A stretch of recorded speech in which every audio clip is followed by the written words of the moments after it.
It is 18 minutes before the hour. The B.B. Comer Alumni Association presents the Coach Adam Fossett Show on Coach's Corner, our premiere of Coach's Corner here in 2023. The state runner-up in Class 2A, Coach Adam Fossett. Seemed like forever now that championship game was played down in Montgomery, but here we go again. Good morning. Yeah, here we go again. It's starting back up, and looking forward to tonight and being able to play against another opponent and kind of hopefully get some jitters out and get some find out a few things. So. All right, now, when you told me several weeks ago that the Fall Jamboree was going to be against a team that I remember from the mid-'90s when I was calling football then, Cordova Blue Devils at Cordova, state championship game then. You got them tonight in a Fall Jamboree. Right, yeah. We'll go up there and play, and I've heard a lot of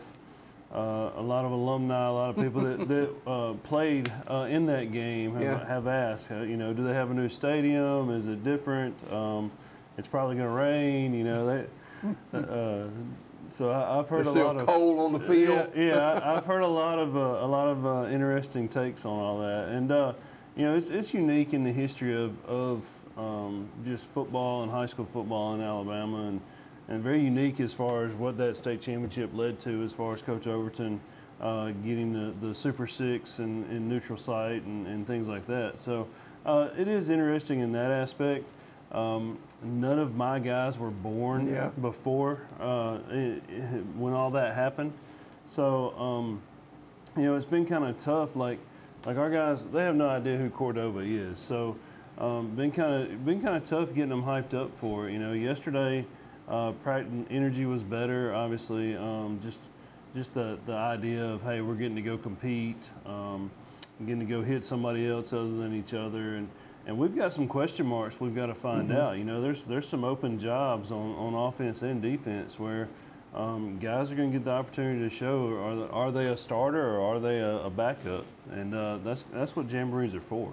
Cordova, that region of the state of Alabama, they are passionate about their football. They are, and they play good football. Coach Smothers has done a good job up there with those guys, and you know, they were 5-5 last year. I think he told me they missed the playoffs basically by like 8 or 10 points, something ungodly that, you know, they lost like by 2 points somewhere and then by 6 points somewhere. And you know, you win those 2 games, he said, you know, we're 7-3 and we're in the playoffs. So they have a lot to prove, and they've got a lot that they want to get done and work on. So I think it'll be a good night for us. Going to have an opportunity for some of our younger guys to get some playing time, and you know, a jamboree is what it is, and people, everybody can take it in different aspects and things. My view is, I know what some of my guys can do. You know, I know what Kamor Harris can do. I know what Raylon Sims can do. I know what Devin Harvey can do. I know what Richard Weed can do. You know. A lot of my skill guys, I know what they can do, and they will get some time tonight, but they're not going to get a ton of time. Right. You know, we're going to be smart as far as you're kind of looking for some folks, aren't you? Right. We're just kind of looking for some folks. We want to get some game speed reps. We want to get some film, get some film on our guys, and just be able to evaluate that and see where we are. You, off that runner-up last year, the 2A football, you bring a lot of skill guys back. Yeah, we're looking at our options skill-wise, and we have a ton of options with our skill players. So again, the guys I mentioned earlier, you throw in Tristan Garrett, Cam Gaddis is an up-and-coming kid that can play for us and get some quality reps for us, and he's gonna have to see some plays on both sides of the ball for us. So we've got 2 freshmen, De'Arian Riley and Christian Jemison, who have they're stepping up and playing real well. You're not afraid to play those young guys, no, look, I'm not afraid to play guys. We play guys we can trust, and we play guys that are going to work hard and be coachable. So those guys are definitely on the way up. they're growing like a weed. I was standing next to De'Aaron Riley yesterday, and I was like, "Good Lord, son, you're almost as tall as I am, and you're a freshman." So, but those guys, we got another freshman that came to us, Jacob Swain, that's going to be really, really good in the future as he continues to grow. So, offensive, defensive line is going to be key this year. That's going to be key. And you look at that line. There's not a Zach and a Brandon anymore, and those guys came up with me through 8th grade and did a great job for us. And I try not to use comparisons, especially during practice. But I'm like, guys, well, like Zach and Brandon aren't here anymore. We've got to step up. And honestly, those two spots, that guard and tackle spot, is where we're looking. We've got to solidify some stuff and then get some things sealed up. And we're going to move some guys around. Even in our first unit tonight, we're going to move some guys around and do a couple different spots, just to see what the best grouping is for us. 2022 was a very successful year for B.B. Comer's football program. That was then. This is now. The slate is clean. But I'm telling you, I'm not telling you, I'm just saying to the audience that some of these skill guys that you got on this football team, they're going to play at the next level. And they were good last year. They can be great this year. Yeah, I think, the sky's the limit for our guys. And it's all about not becoming complacent. We've got to understand, and it's important. I think it's important for everybody to understand this year's team's not last year's team, and there's going to be some differences in the teams. And but again, you talk about ability. If you can put the ability together with some hard work and staying together as a team, we're going to be pretty salty. Talk about your senior running back, Kamari Harris. Already he's committed verbally to the Memphis Tigers, but the sky's the limit for this guy. Yeah, he's he as far as just athletic ability, he's probably one of the best athletes I've ever had the opportunity to coach. So, it goes down to it starts with weight room and work ethic there, and the kid is probably the most competitive kid I've ever come across. I think if he lined up across from his mom, he would tackle her to keep her from scoring, or he would run over her to score. So he's very, very competitive, and that energy, it's unique because he's very lighthearted and kind of goofs around a little bit. But when the helmet comes on, he's all business, and it's like when the lights come on, he's ready to go. So. And Harris, like some of the other key guys you got, they're coachable. They want to be coached. Yeah, most of those guys are coachable. Some of them are knuckleheads sometimes, and our senior group, they feel like, hey, we've been here forever. we know everything. So, but yeah, they do a good job of taking the coaching and especially like offensively, Coach Pike really pushes the limits with them, and he'll put them in bad situations during practice on purpose, or he'll throw something at them at practice on purpose and say, hey, line up to this. What are you going to do? And we just see how they react, just to see how they handle some adversity and what they do in that situation. So, ton of different opportunities offensively with him too. He can catch as well. He's caught a couple jump balls, and I remember, I think it was somebody had a highlight of it the other day, the Lynette game right before halftime. We throw him a go ball, and he jumps up and catches it and walks into the end zone right before halftime.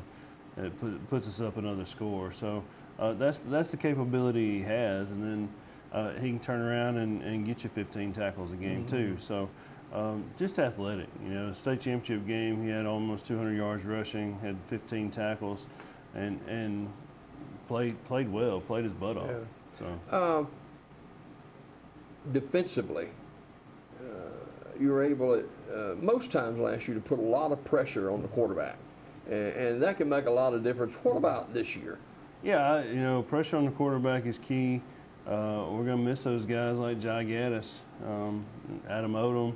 that could get that pressure for us. You know, we've got some guys that have stepped up on that end. Obviously, Chris Wilson is another guy. He's one of our seniors that he's a man too. Yeah, and he should, you know, he'll have the opportunity to play at the next level. Yeah. Chris has got to play. I mean, he's really got to lead that defensive front. He's going to have to step up in a big way and be that leader and overcome that adversity. You know, we've got Angel Ruiz is a kid that he had played when he was younger, and then he didn't play for a couple of years and came out this year and played, and he'll be a senior this year, and he is showing some stuff to us, and he's one of those guys that if he has a good night, he's probably going to be a starter next week against Dadeville, and honestly, you know, it helps us out because the guy starting over him right now is an offensive lineman, so if we can get some. You know, if we can get some guys some rest, man, that helps out a ton too. Yeah, and offensively, you got some veteran leadership at quarterback. Yeah, you know, Devin, it seems like he's done it forever, but he's been the quarterback for a couple of years now, and you know, I remember Devin coming up through middle school and thinking this kid drives me crazy. You know, he was just a silly little 8th grader, and now he's about, you know, he's going to graduate this year. So, but Devin's grown up a lot, matured a lot, handles the pressure pretty well. You know, most of the times he handles the pressure really, really well. And again, it's a situation where we put him in some bad spots on purpose at practice to see how he reacts and see what he does. So he handles it well all the time. Very even keel. He's the one, I think we talked about it before, he's the one that when he was younger and I would have to get on to him about something, he would smile, and it would just make me mad. I'm like, why are you smiling? And we finally realized, you know, he finally said, Coach, I'm just nervous, so I smile. It's just what I do. I'm not being disrespectful. So, you know, you have to find out stuff like that because you know, if he continued to do it, I was going to just continue to be mad and think he was not, you know, he wasn't taking anything I said serious, but he takes it to heart. He works hard. Devin does the things that you don't expect. Like the other day, everybody had left, and I heard noise in the locker room. Coaches are talking, hear noise in the locker room. Devin's out there sweeping and mopping. Wow. So he swept and mopped the locker room. Nobody had to tell him to do it. Nobody had to, you know. So he does, you know, he does those things. Devin will realize, hey, there's only one cooler for practice. I'll go get another one ready, or you know. And he also goes the next step. He'll get some younger guys and say, hey, we got to go make another cooler. And he'll go and make sure it's made. And that's leadership. That's leadership, you know. So Devin's very, very dependable, extremely dependable. B.B. Comer coming off a runner-up in the state championship in 2A last year, opened with Dadeville. You got the Fall Jamboree tonight, and most times you can't take a whole lot out of a Fall Jamboree, but you get set for Dadeville next week, and we'll talk about that more next week. But how good can this Tiger team be this fall? We're going to be as good as senior leadership takes us, and I've told them that I was going to say that on any media site that because I think it's, you know, you put that ownership in their lap. So the onus is on them, right? Yeah, it's on them. You know, this is year 6. We've built and built, and the foundation's in place. Now it's time to build. Time to continue to build on the foundation that we've set. So these guys are benefiting from the foundation that those guys 6 years ago laid. You know, that 2-8 team, the Jason McMillans and the Brent Beards. That's a price-paying team. Yeah, that team. You know, when those guys come to the game, I hope they're realizing that that's the fruits of their labor, because they're the ones that laid the groundwork. You know, back then, my first year, you know, just in numbers, talking about, hey, we've got to get, you know, we got to get guys to play. Well, now, you know, as of yesterday, I'm about 6 helmets short of having everybody a helmet. That's a good problem to have. Yeah, because like our 7th graders, we've got, I think, 16 7th graders out. So it looks really good. You come by practice Now, and we're all out there, it looks good. concerned about this a year or two back about the future, but not so much now? Well, I tell you that the 7th grade class has quite a few boys. 8th and 9th grade is the current 8th and 9th graders are the classes that are heavy girls classes.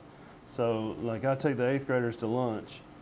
Coach Hale and I take the 8th graders to lunch, and the girls take up 2 whole tables. The boys barely take up a whole table, and they've got seats in between. They got elbow room to eat. The girls are packed in and 2 tables full. So there's a big difference in those groups. But yeah, the 7th grade bunch could be a really special bunch. A couple of things before we go this morning. I know you're on a tight schedule with school and everything, and I do appreciate you coming. In past years, special teams were just, this wasn't real important. It didn't seem like it, at least anyway, but you made that a priority in the last few years. Yeah, we have. We put a lot of emphasis on special teams, and, going back to the 2 and 8 year, like we're probably in the record books because we had a punt blocked every game that year. Every game we had a punt blocked, and put a lot of emphasis on it. And you look at our special teams now. You look at, I think it was a Reeltown game. We had a punt blocked. A couple other games we were able to block a punt. Kickoff coverage has gotten better. So we've had to make it important. We've had to make it extra points, field goals. Yeah, extra points, field goals, things like that. We've had to make important. And I've actually, one of my new coaches, Coach Fuqua, is over. He's over all of our special teams, and he was a long snapper at UAB. Had a couple opportunities at some NFL tryouts and things like that. So he understands special teams inside and out, and he's leading that charge. So, and it's like tonight, special teams isn't live, but those guys are. We go out to kick off. We're going to kick off, and they're going to sprint down the field, and we're going to have film. Hey, you're in your lane. You're not in your lane, and so forth and so on. So tonight is important in that aspect, even though it's not Tape live. don't lie, does it? That's right. The high in the sky don't lie. Hey, before we get going this morning, not only as a head football coach, but you're the athletic director as well, and you head up the fundraising and a very successful chicken fundraising sale last weekend. Yeah, it was. We ended up cooking, I think it was 415 halves. Is what we ended up cooking. The birds gave it up, didn't they? Yeah, they did. And man, it was probably one of our better cookings. And just the social media reviews and things like that were well. And you're talking about, I think, roughly $3,600, $3,700 profit on that, and that's big for us to be able to have that. And that helps buy some equipment and some pregame meals and goes back into that athletic fund to help those guys out. So I had a great group of parents. That's one thing we've put in this year is a volunteering system where our parents are going to get more involved and volunteer and help us out. Because it's, I explained to the parents at a parent meeting, like, y'all got to meet us halfway, because as coaches, doing everything is getting exhausting. So help us out and do it for your kids and do it for a good cause. So that's one thing that I was very proud of, is the parents, the dads out at the pit working, and the moms getting the plates ready to go too. So that was very beneficial. I do want to make a plug real quick. We are going to do a season parking pass this year. We have about 37 parking spots in the north end parking lot, which is down on the scoreboard. That's always hectic parking, yes. So the scoreboard end, we're going to sell season parking passes, first come, first serve. I think there's 37 slots left. You can come to the school, and I can take care of that to help you with the parking of it, or to help you with getting the pass. But that pass will be good for all of our varsity games, regular season or postseason. The 23 season for the B.B. Comer Tigers starts in earnest a week from tomorrow night against the Dadeville Tigers. And as we go this morning, what can B.B. Comer Tigers expect as a B.B. Calmer hits the field a week from tomorrow night against Dable? You know, what would you like to see? Maybe I should say. I would like to see us continue. I'd like to see us pick up where we left off in some aspects. I'd like to see us. You know, we want to be able to play for 4 quarters. Last year's Dable game was kind of an embarrassment for us, just on the simple fact that so many of our kids cramped up. Some of them they beat up on you pretty good. Yeah, and they beat up on us pretty good. You know, we've got to be more physical. We got to be physical starting out first of the season. I felt like mid-season we hit our stride and we're very physical and got after it. But we've got to be consistent from opening from the very first coin toss to the last one in week 10. And of course, Fall Jamboree tonight in Cordova, and B.B. Calmer travels well always, and so it'll be a big crowd for that. So let's keep them healthy tonight and get some T's crossed and I's dotted, get set for this Friday. Yes, sir. Thank you. Coach Adam Fossett, the head football coach and athletic director of the B.B. Calmer Tigers, brought to you by the B.B. Calmer Alumni Association. Top of the hour, more daybreak after this.